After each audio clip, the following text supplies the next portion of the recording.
killed himself. The fact is that that person only killed himself because Allah permitted it to take place. Jumped out of a window, hit the ground and died. But there are cases. People jumped out of the Empire State Building.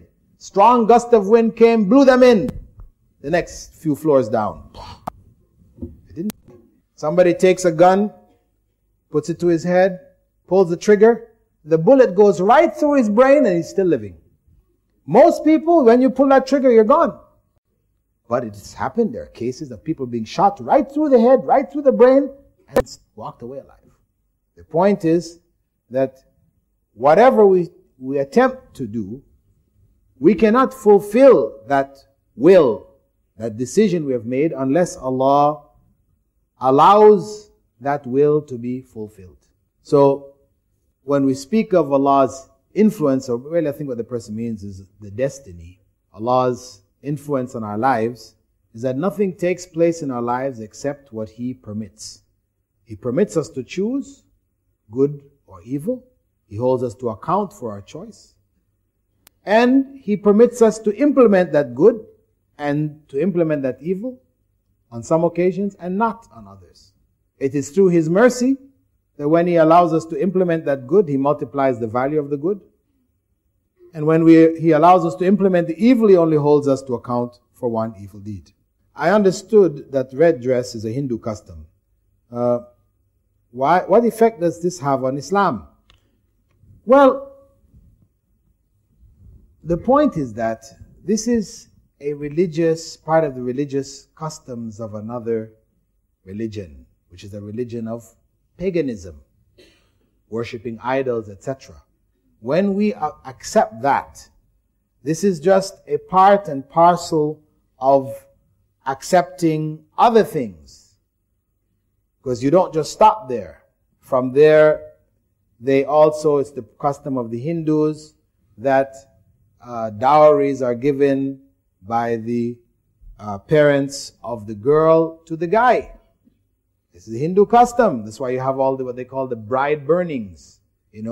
Hundreds of women are set on fire every year in India because after they have come to the home of their husbands, the husband starts to demand this and that and things that their parents promised and they didn't have it.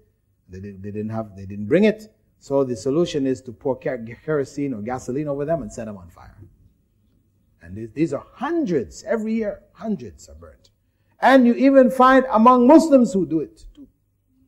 I mean, the majority are Hindus, but still you have Muslims who do it because it's also the customs of Muslims in India, Pakistan, Bangladesh for the family of the girl also to give to the boy. So they suffer from it. This is there's no end. You add that, and you add others, and you start to look at the whole rights of marriage. You can see their Hindu marriage rights.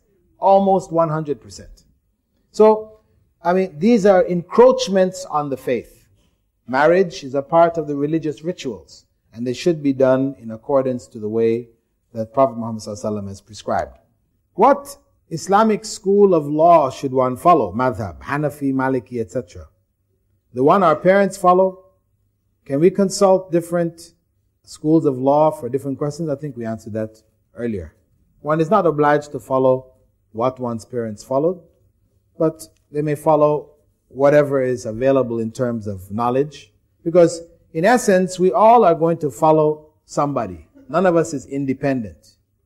We will all depend on scholars who came before us or scholars in our midst.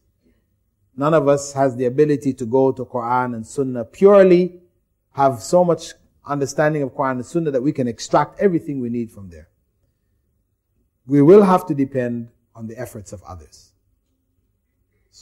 So we take from what is available. If our parents happen to be Hanafis and we are living in a community where the scholars are from the Shafi'i school of law, we follow. We take from them. No harm. But we always look for the evidence. How strong is the Nation of Islam in America today? The Nation of Islam, representing a part of the deviation, headed by Farah Khan, is not very strong. It maybe has about 10,000 followers. But because Farah Khan is promoted by the Jews, he gets media time. Every year in Time magazine, Newsweek, there's 4 pages or so dedicated to Farah Khan, explaining about what he's doing and so and so, tongue-in-cheek sometimes, but generally speaking, praising him. He is on national television, he's in the newspapers and this. And who controls the media in the West? The Jews. You thought he had 1 million followers? No. 90% of those who were there were Christians. It was just a nationalistic thing. It was about black American men should come out and stand up for the family, and that's what the march was about. It had nothing to do with Islam. So Farah Khan is a non-Muslim agent of the devil who promotes falsehood. He is very powerful in his speech. Allah has blessed him with a glib tongue, etc. But he is no doubt an agent of the devil. He was a protege of Malcolm X. He learned his skills under Malcolm X. But Malcolm X, Malik Shabazz, when the truth came to him, he accepted it. And if you look historically in America, Malcolm X, when he was talking nationalism and the teachings of the so-called Nation of Islam, he was on national television, speaking across the campuses in America, in the newspaper, in the media, all the time. When he came back from Hajj, and the reporters met him at the airport in New York City, Kennedy Airport, and they all gathered around him wanting to get his impressions, and he said to them, I now realize that this Nation of Islam, Elijah Muhammad, is false. It has nothing to do with Islam at all. And that the only solution for the problems of America is true Islam. They said, thank you, Malcolm. They closed their notebooks and they went. And Malcolm was blanked out of the media. You never saw him on television after that, in the newspapers, until he was assassinated 6 months later. That's the reality. When he was talking nationalism, just like what Farah Khan was talking, for many years. He got out of prison, I think it was about 1951, something like that, all the way to 1964. 13 years talking that stuff. Nothing happened to him.